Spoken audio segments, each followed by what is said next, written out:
সম্ভবত ভারত একটা কঠিন বার্তা দিল ইউনূস সরকারকে। তারা বলতে চাইল যে আমাদের সঙ্গে যদি বাড়াবাড়ি করো তাহলে তোমাদের খবর আছে। দর্শক, কথাটি বলছি এই কারণে যে ট্রান্সশিপমেন্ট সুবিধা বাতিল করেছে ভারত। বাতিল করে তারা একটা বার্তা দিতে চেয়েছে। আপাতত এই ট্রান্সশিপমেন্ট সুবিধা বাতিল করায় খুব যে বাংলাদেশ ক্ষতিগ্রস্ত হবে তা না।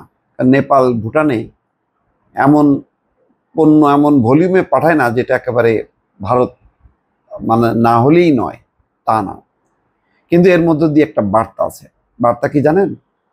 ওই যে সাইড লাইনে যে বৈঠক হলো, বৈঠকের পর বাংলাদেশের কেউ কেউ একটা প্রতিক্রিয়া দিল, বলল যে যখন নাকি শেখ হাসিনার প্রত্যর্পণ চাইল ডক্টর ইউনূস, তখন মোদির মনোভাব নেতিবাচক ছিল না, ইতিবাচক ছিল। এতে খেপে গেল। অর্থাৎ আওয়ামী লীগ ভুল বুঝবে মোদিকে, যে দাদা কি করলেন, এটা কোনো কথা হলো?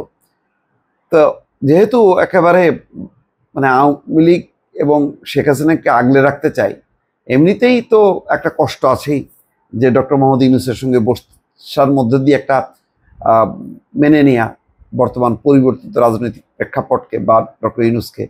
তার মধ্যে যদি আবার যখন কি শেখ হাসিনাকে যখন ফেরত চাইল ডক্টর ইউনূস, তখন মোদির মনোভাব নেতিবাচক ছিল না, ইতিবাচক ছিল। এই কথা বলাতে তারা খেপে গেছে। খেপে যে বাংলাদেশকে একটু ওনারা টাইট দিতে চাইল, যে মানে আরো টাইট দেবে হয়তো তারা, কিন্তু এইটা দিয়ে তারা একটা বার্তা দিল। নতুবা দেখেন, এই ধরনের ট্রান্সশিপমেন্ট যে বাতিল করলো, এটা তো একটা অনেক দিন থেকে রেওয়াজ বা চুক্তি বা রীতি। আমি জানি না এটার জন্য কোনো লিখিত চুক্তি আছে কিনা, নিশ্চয়ই আছে। নতুবা ট্রান্সশিপমেন্টের এই যে ব্যবস্থাটা, এটা তো একটা চুক্তির আওতা বা এমওইউ স্বাক্ষরের মধ্য দিয়ে হয়েছে।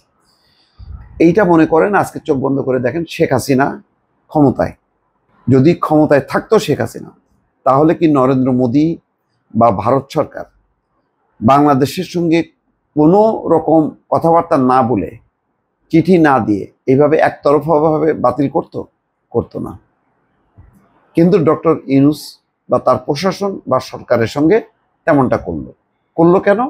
ওই যে তারা বার্তা দিতে চাইল। জয়সওয়াল বলেছে যে এটার খুব একটা অসুবিধা হবে না, এর ফলে এর কোনো প্রভাব পড়বে না।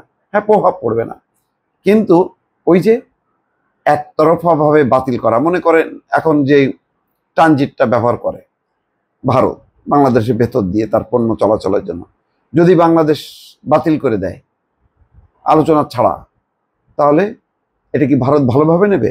বা বাংলাদেশ যে পাল্টা একটা ব্যবস্থা নিল, এটা কি কারণে নিল? ওই যে পাল্টাপাল্টি প্রতিক্রিয়া। তার মানে হচ্ছে এর ভেতরে একটা অসৎ উদ্দেশ্য আছে, অসৎ কূটনীতি। এটা কূটনীতিক শিষ্টাচারের মধ্যে পড়ে না। এক দেশ আর এক দেশকে জানাবে, ভাই আমাদের বন্দরের উপর অত্যন্ত চাপ পড়ছে, আমাদের ব্যবসায়ীরা অনুরোধ করছে যে তাদের পণ্যটাই আমরা হ্যান্ডেল করতে পারছি না, তার মধ্যে যদি বাংলাদেশের পণ্য চলে আসে, সেটা আমাদের ওই শিপ করা নেপালে বা ভুটানে কঠিন হয়ে যাচ্ছে। সুতরাং আপাতত আমরা স্থগিত করছি। দেখেন, ভারত কিন্তু বলেনি যে এটা 1 মাসের জন্য বা 2 মাসের জন্য বন্দরের চাপটা কমানোর জন্য, তারা কোনো কিছুই বলেনি। তার মানে এটা আর কখনো যে চালু হবে সেরকম কোনো আশ্বাসও নেই, সেরকম কোনো ঘোষণাও নেই। তাহলে কি দাঁড়ালো এই যে ওই যে তারা বিবৃতি, একটা বার্তা দিল। সেই বার্তা, হুঁশিয়ার, আমরা কিন্তু এইরকম আরো অনেকভাবে তোমাদেরকে খবর করে দেব। আমাদের যেই নিত্য পণ্য যেগুলি যায় তোমার দেশের চাহিদা অনুযায়ী, চাল ডাল সহ, এটা কিন্তু আমরা যে কোনো সময় বন্ধ করে দিলে তোমরা কিন্তু বিপদে পড়বা। এই বার্তাটা দিল। দর্শক, ভালো থাকবেন। আল্লাহ হাফেজ।